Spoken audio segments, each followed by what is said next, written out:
Welcome to the second in Unit 2. We're going to talk about Texas and the federal system. And this is a little bit broader than just Texas government, but it kind of lets you compare Texas government to other governments in other places. There are three different types of governments. A unitary government, which has a national or a central government. The constitutional authority rests in that central government. And regional or local governments are for administrative purposes. So they're not really lawmaking, they're more just carrying out the laws. Now there's a confederal government, which just means that member states or regional governments have all the authority, and the national government only has the power that the state governments delegate to it. So the opposite of a unitary government. And then a federal government is where government power is shared between the central government, the national government, and the state or regional government. And so that is what we have in the United States, where government power is shared between the states and the federal government.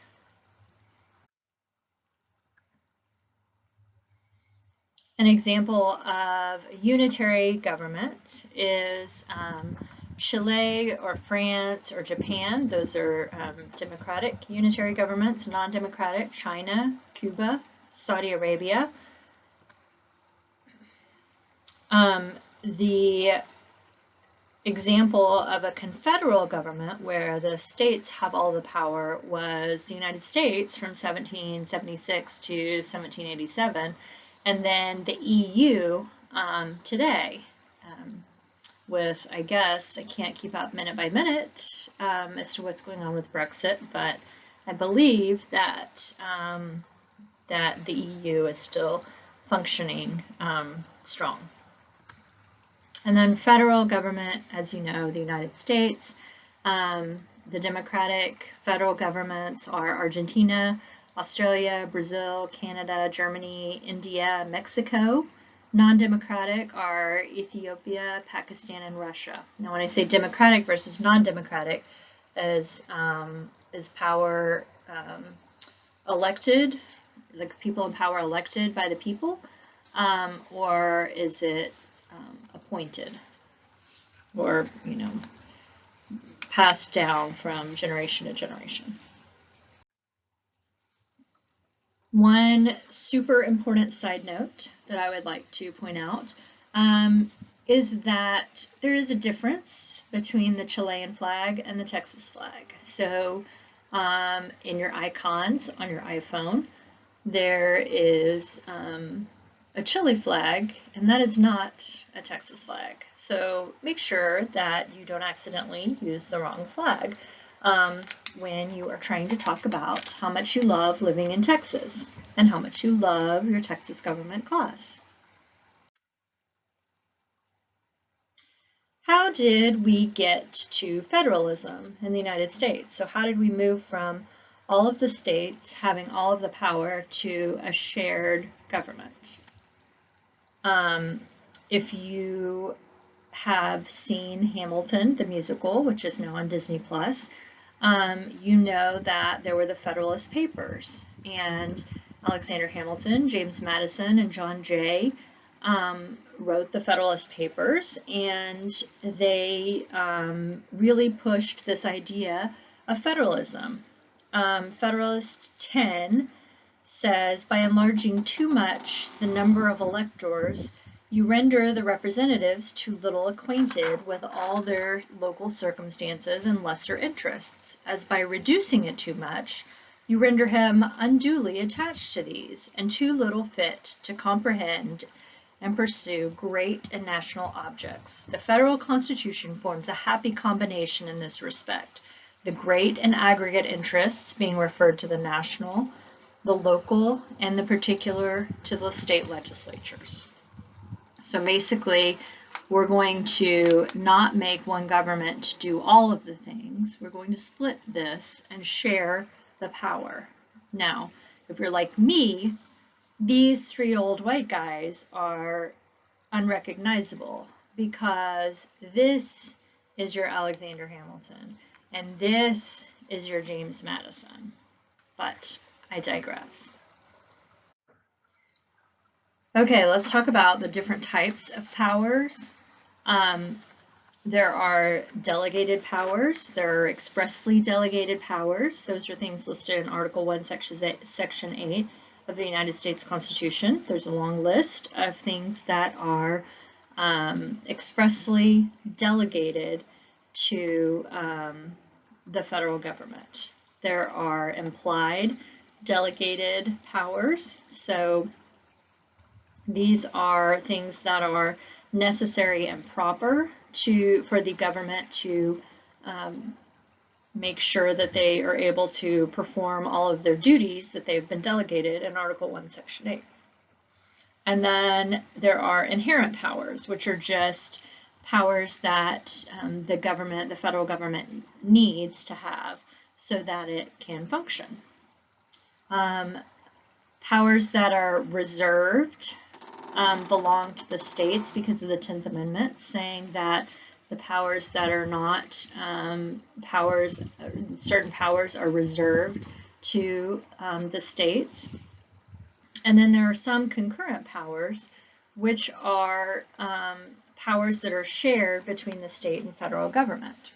And so we'll talk about examples of those on the next slide. So an example of powers that are delegated to the national government are the power to declare war, to raise armies, enter into treaties, coin money. We don't have a different money for each state. Regulate international and interstate commerce. We don't let Texas decide how we're going to deal with Mexico in trade. That is something that the federal government decides. Now, there are also powers that are reserved to the states. Those things are conducting elections, like we talked about. Different states have different electoral laws. States can regulate alcoholic beverages. They have the ability to ratify U.S. constitutional amendments. They have the ability to establish local governments, and not all state local governments look the same. And they have the power to exercise state police powers. And state police powers are not powers of the people who drive around in marked cars with lights on top. So police powers are the state's ability to carry out the laws that it enacts. Now, concurrent powers include levying taxes. That's why you pay state taxes. We don't pay state income tax in Texas, but we pay, state sales taxes.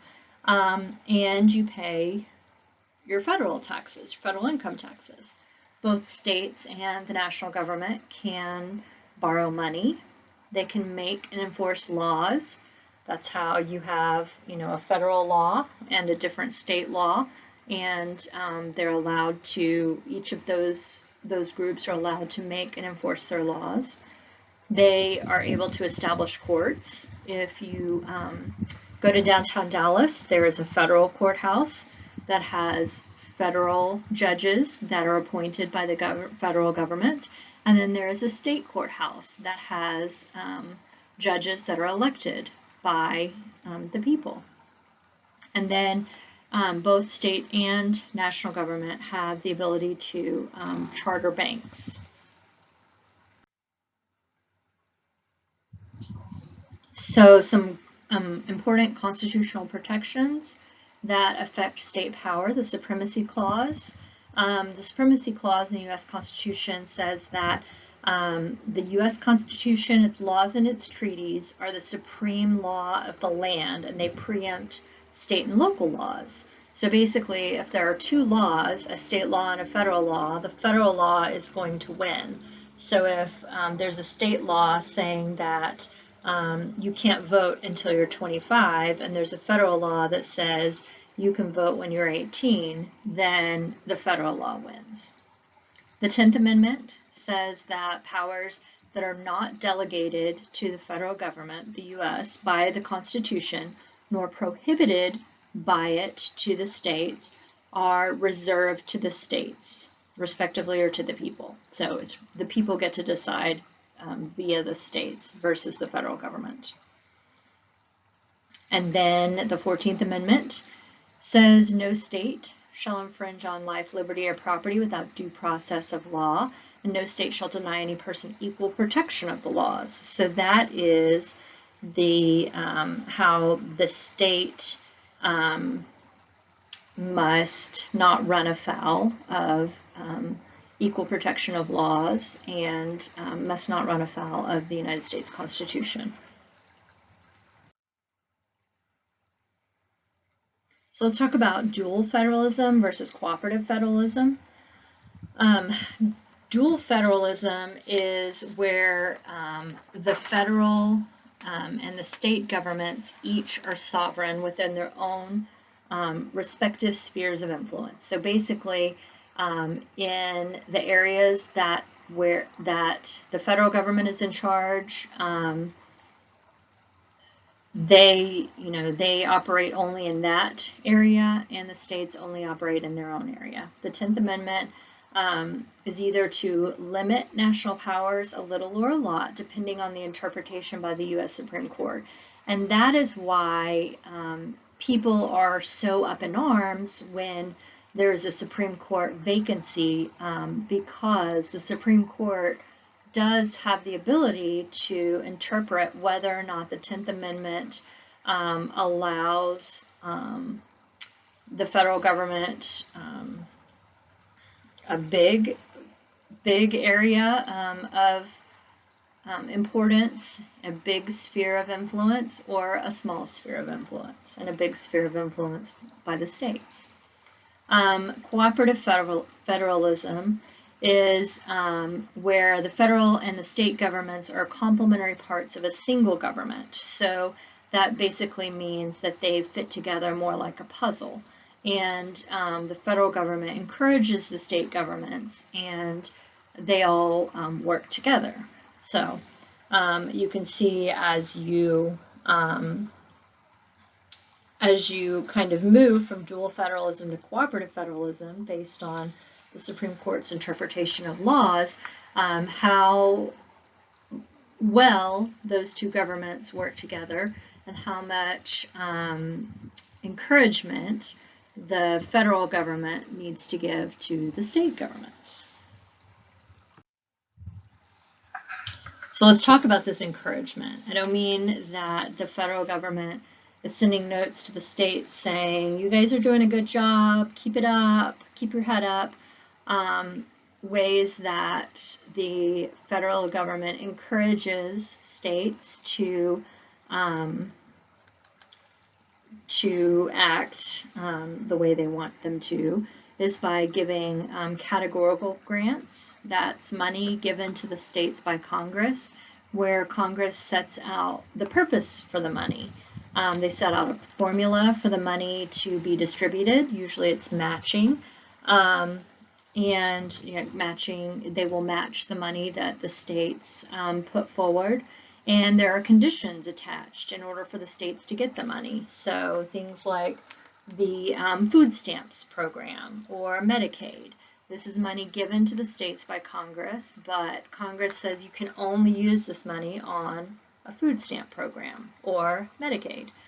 And this is how you're going to distribute it. And this is how we're going to, you're going to pay for some, we're going to pay for some, we'll match what you pay, and you have to follow all of our rules or else you don't get the money. There's also block grants where Congress sets out a general purpose for the money, but it's the state and local governments who determine how the money should be spent and there's a lot more flexibility on the conditions. So, for example, like community development and housing and urban development department, Congress will set out a general purpose for how money should be spent to develop a community. But the state and local governments will determine, do we spend this money on a new library or a new multi-purpose activities center or a better school district or something like that. And there's more flexibility.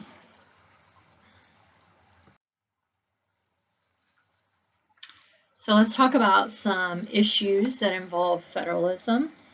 There, like we've talked about in the very last, I almost said episode, the last lecture, there are lots of issues that, you know, you've got states doing one thing and the federal government either silent or, you know, or choosing not to act on something. So let's take marijuana, for example. Some states have legalized it. Some states legalize it very liberally. So, you know, you can get marijuana wherever you want. Some states just decriminalize it. And then some states keep it criminal. Casino gambling, some states allow it, some states don't. That's the federal government saying you guys can just do whatever you want regarding casino gambling. The pro-life versus pro-choice arena is where the federal government has taken more of an interest in determining whether or not state action versus like state laws about the regulation of abortion clinics, or whether or not, you know, parents have to be notified if their daughter is seeking an abortion, things like that. Those laws are subject to a lot of scrutiny at the federal level. And so the federal government has not taken a hands-off approach there. And then also, you know, with equal rights, we have an Equal Rights Amendment that has not been ratified by all the states. And that's something that the federal government does address, but really leaves to the states to hopefully work out on their own. So those are all instances of the federal government having varying degrees of involvement in different state issues. So let's talk about how that, you know, how dual federalism versus cooperative federalism comes up when we talk about civil rights, for example. Now, there was, you know, at first there was dual federalism where the federal government and the state governments each made their own accommodations. You know, the states were allowed to make their own separate but equal accommodations for race, but that just left room for Jim Crow laws. It left room for, like we talked about, Texas Southern Law School. It left room for segregation to still survive in certain states, mostly in the South. So, you know, basically the level of rights a person had varied on what state they were in. But the Supreme Court decided, you know, seeing that the dual federalism approach was not really working. So they started leaning more towards cooperative federalism, with things like Brown versus Board of Education, which did away with the separate but equal and just said it's got to be equal, and it's got to be, you know, integrated. And it was basically an area where it started as dual federalism, but it moved to cooperative federalism when the states could not really get on the same page with what the federal government felt was important. So we hear sometimes people talk about states' rights and how states' rights are so important, and you know, we favor states' rights. But does that mean the state's right to prevent civil rights for some groups? Is that what state right we're championing? Is it the state's right to protect itself from a federal government too big and too powerful? Is that what we're saying we want? We want less interaction from the federal government, more protection for the state governments? Are we saying we want the state to have the right to carry out functions that the state can perform better than the federal government? The federal government is not the only government that is able to get anything done. State governments are allowed to, state governments are equipped to carry out some functions better than the federal government. Or are we talking about the state's right to protect itself from a federal government that uses its money to influence state action with block grants or categorical grants, saying the state has to work a certain way or have certain laws in order to get state money? We'll talk about the highway / drinking age law that was something that asked this question: does the state have the right to protect itself from a federal government that uses money to influence state action? So the National Minimum Age Drinking Act of 1984 was a law that said that the state had to increase the minimum drinking age to 21, or else the federal government was going to reduce highway construction funding by 10%. So today in Texas, it would be about $500 million we'd be missing out on if our national highway construction funding was decreased by 10%. At the time that the law was passed, the National Minimum Drinking Age Act was passed, 2/5 of the states were not in compliance. Texas was not in compliance, but we got with the program. And so what kind of federalism is this? Is this dual federalism, where each government is sovereign within their own spheres of influence?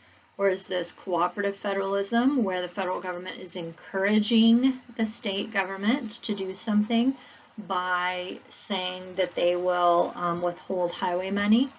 Or is it more coercive federalism, where the national government directs the state on policies the state must undertake, and the federal government is holding back or obstructing the state from getting some benefit if the state disagrees with the federal program? So if a state did not want to raise the drinking age, they didn't have to. That was fine. They were just going to miss out on a lot of money. And we, famously, Louisiana did that. And so for many, many years, Louisiana roads were noticeably worse than other roads because they chose to keep their drinking age at 18. So how have federalism issues affected Texas? So Governor Rick Perry, when he was governor, said states are best positioned to deal with state issues, a fact the Founding Fathers had in mind when they included the 10th Amendment in the Bill of Rights. Over the years, that right has been clouded by ongoing federal encroachments that are reflected in a recent series of attempts by Washington to seize even more control over more numerous Texas programs. So you see how Texas feels about the federal government telling Texas what to do. Not super happy about it. One example is the Affordable Care Act of 2010. This is also called Obamacare, where Texas said they did not want to opt into the Affordable Care Act, did not want to participate in that. Environmental Protection Agency regulations. There are a lot of regulations that Texas fights because Texas does want to keep producing oil and wants to keep drilling in the Gulf. And the Environmental Protection Agency doesn't, doesn't favor just kind of a free-for-all drilling. Voting Rights Act enforcement, that was another area where Texas did not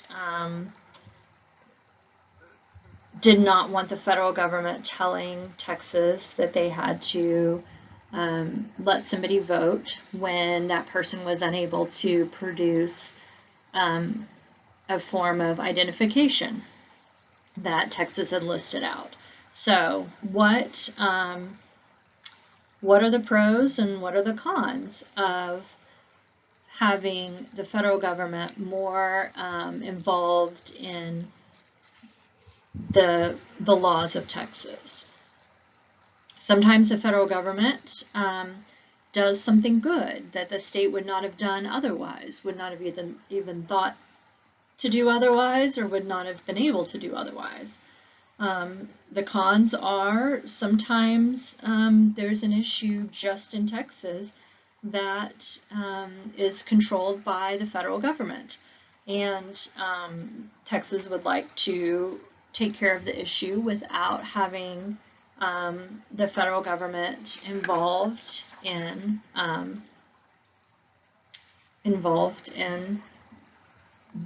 the issue. When we talk about how the federal government has been involved in Texas issues and Texas law, we have to think about what amount of money the federal government gives to Texas. So right now, you can see kind of the increase from 1978 to 2019. A significant amount of Texas's budget comes from federal funds, grants and aid. So you may wonder why does this increase? Why has this been increasing so much? Texas has an increasing population. We have a large low-income population, so we need federal money to help with this issue. We have an increasing healthcare costs nationwide, and we need money from the federal government to help with that. We've had a rapid rise in the number of senior citizens who need Social Security and Medicare and other federal money. So we hover between 25 and 42% of our state revenue coming from federal funds. Is this good or is this bad? I would say it's bad if Texas wants to be completely autonomous and make its own laws and not have the involvement of the federal government.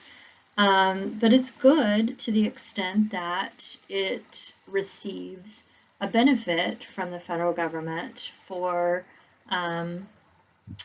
assistance to different populations that need assistance.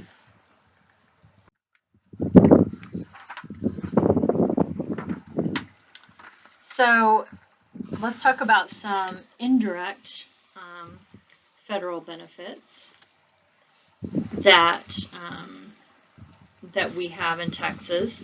One indirect federal benefit is all of our military bases. Texas is third in the United States in the number of civilian and military personnel who live in the state. We have 44,000 civilian defense employees and 138,000 active duty employees. We have more than 12 installations, military installations throughout the state, and this contributes to close to $140 billion to our economy. In San Antonio and El Paso and Temple Killeen area, Fort Hood area, that is a primary source of employment for people who live there. So this is, a federal benefit that we get. The federal government is putting all these bases there, the state is not, but the state is getting the benefit from the federal government having a base there. This requires us to, play ball with the federal government, to not be completely autonomous. We have to be mindful of what the federal government's goals are, because when the government is trying to decide whether or not to close an Army base and open one somewhere else, we don't want one of our Texas bases to close.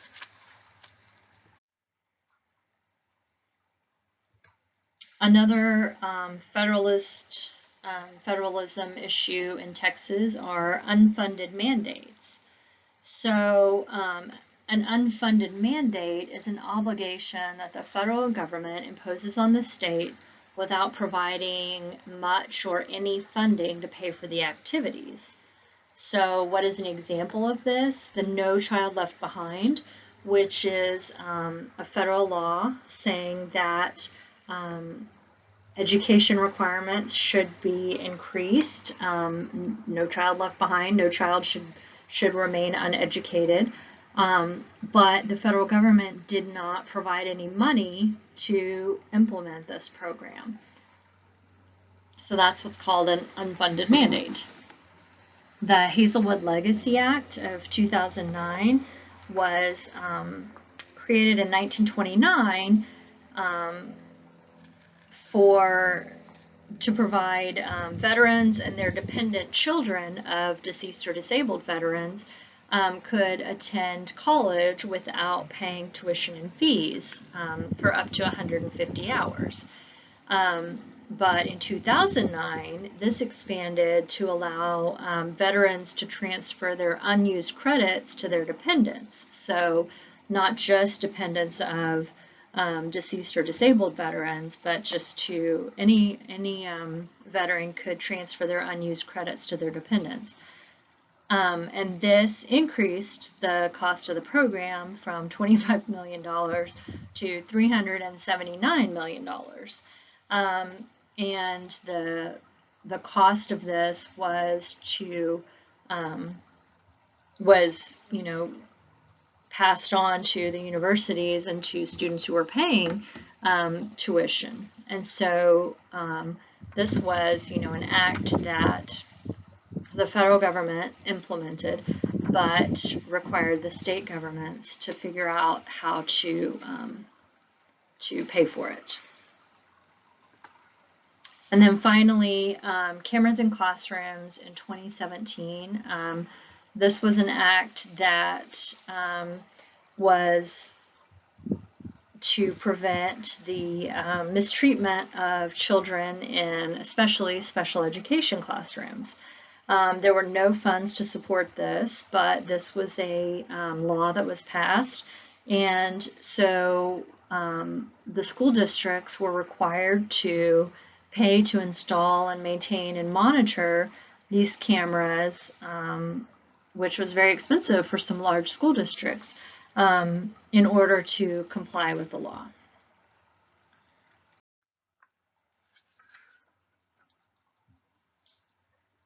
So again, this is, the different areas. I want you to remember the different areas where the national government has exclusive power, the state government has exclusive power, and then there are concurrent powers between the two.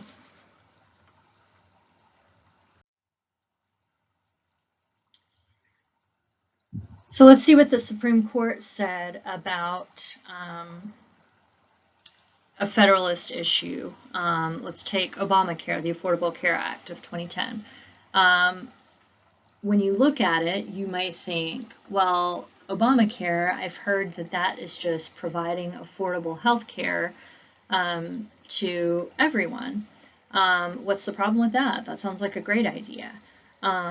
But the problem was that there were two parts to it.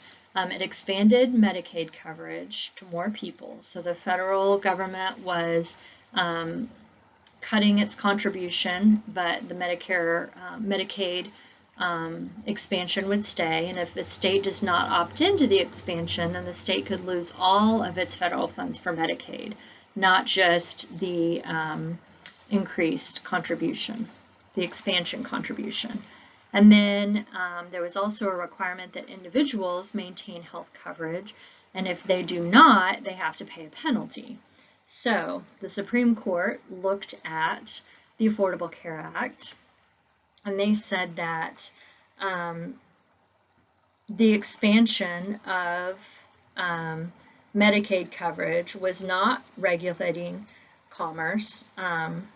It was too much encroachment and too much coercion on the states. And so the federal government was not allowed to do that because it was too much, it was just coercive federalism.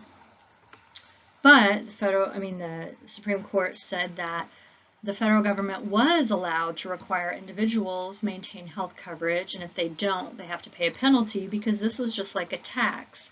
And Congress has the power to tax. So this was not Congress or the federal government overstepping their boundaries. The problem with the ACA in Texas was that we have so many people, and Texas couldn't pay for 10% of the medical cost of 1.2 million people because more people were being added to the Medicaid system, which was already not working very well in Texas. And so Texas was not going to be able to, kind of accommodate this increase in the number of people who were being added to the system. And then, if they didn't do that, they would lose all Medicaid funding.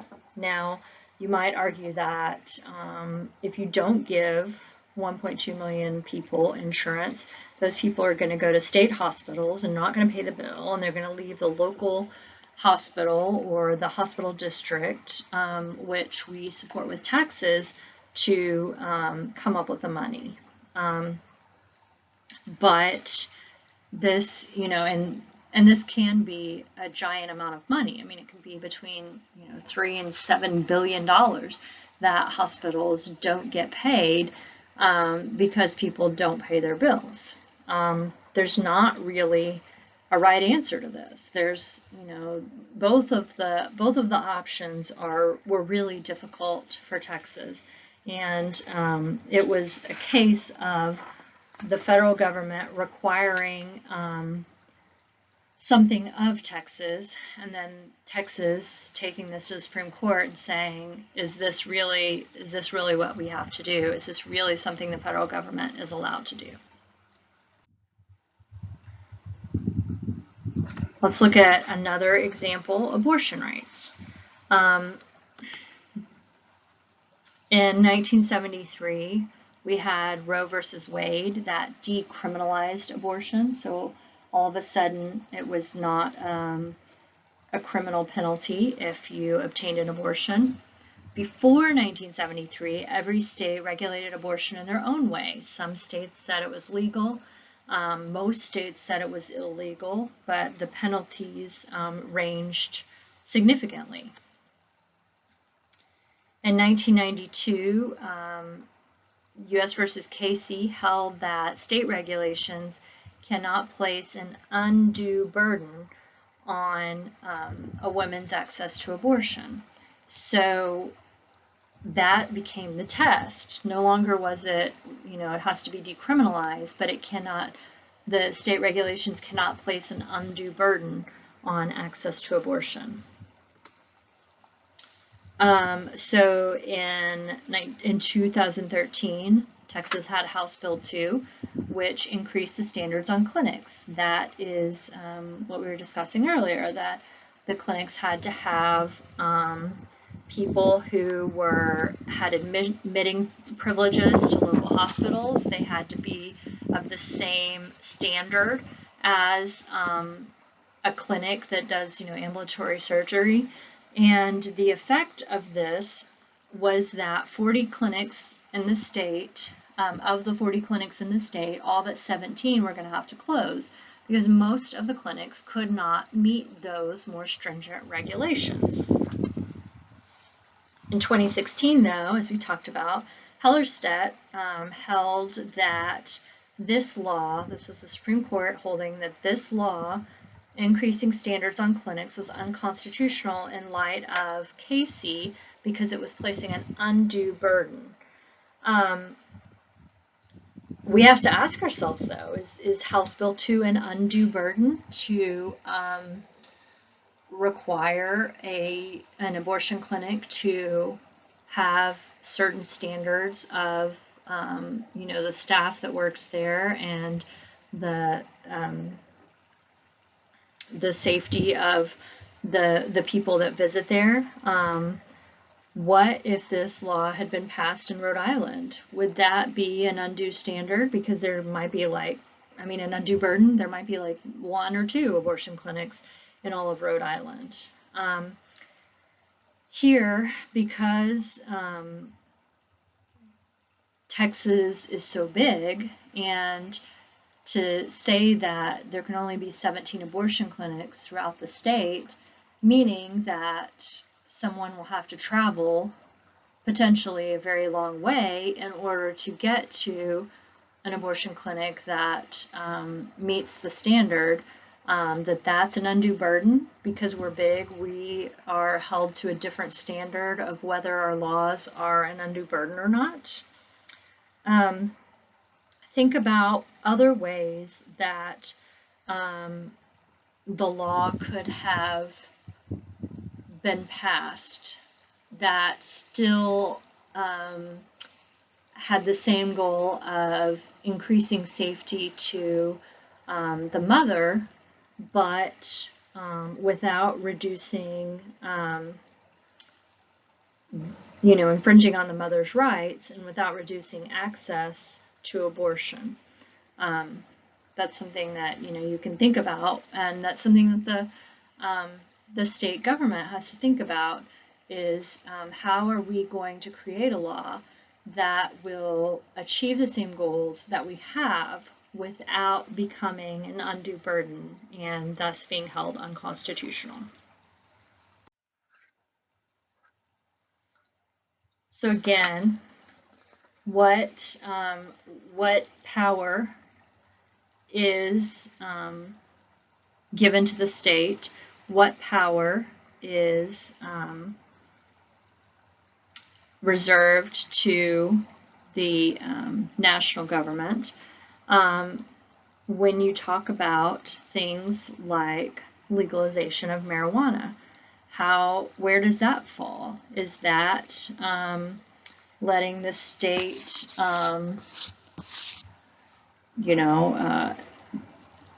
establish their local government and determine what the laws of the local government are?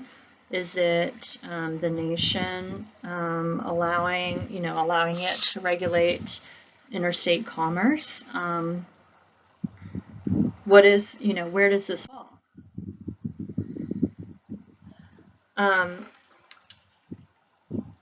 In Alaska, Oregon, California, Maine, Massachusetts, Michigan, Nevada, Vermont, Washington, D.C., Colorado, Washington State, marijuana is legalized.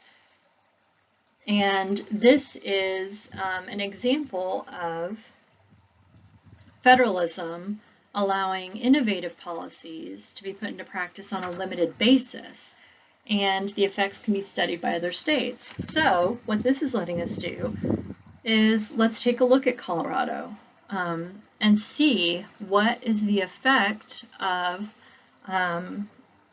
legalized marijuana in their state. Are they seeing an increase in crime? Are they seeing an increase in other drug abuse, driving under the influence? Are they seeing an increase in money because there's more there are more taxes being collected on that? So this is an example of federalism working to show other states how they can, kind of copy a different state's law and, adapt it to suit that state. From 2012 to 2019, some states, again, allowed recreational use. Some allowed sales that were taxed. Some, set the age at over 21. And this is one of those times when we're just going to sit back. The federal government is going to let the states sit back and study the effect of the law. An example also with marijuana was that in 1996, California legalized medical marijuana, and that was very controversial. And now, because other states were able to sit back and watch what was the effect of that, 32 other states allow medical marijuana.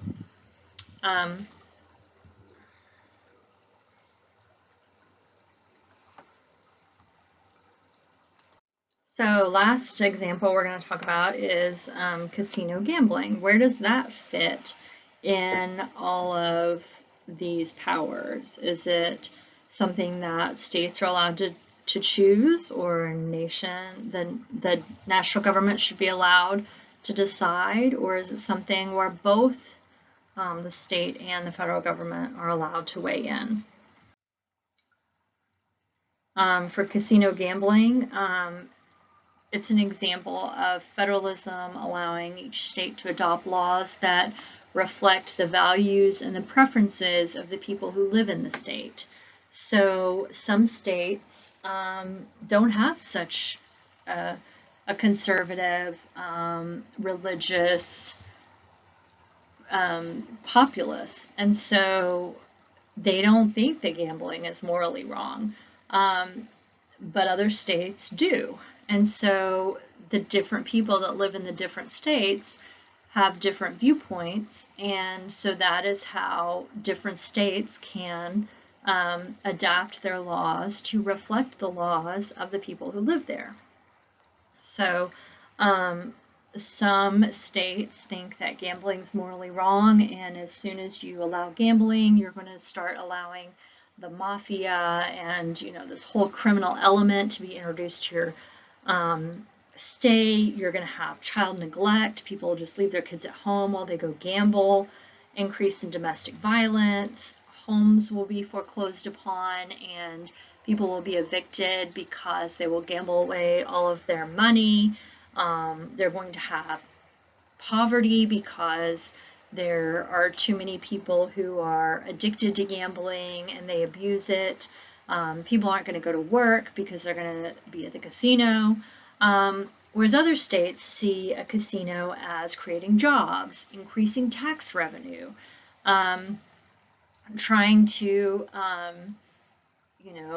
introduce a whole wealth of money and opportunity and new people into the state.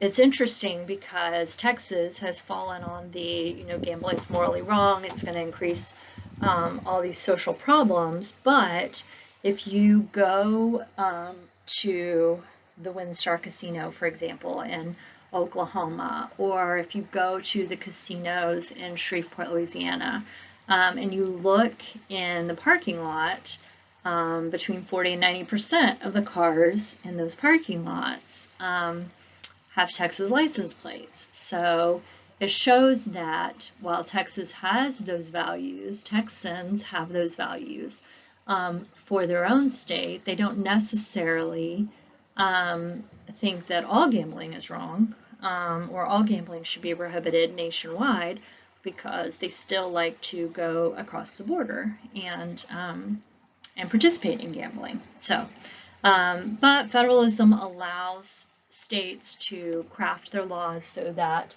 their laws reflect the values of the people who live there.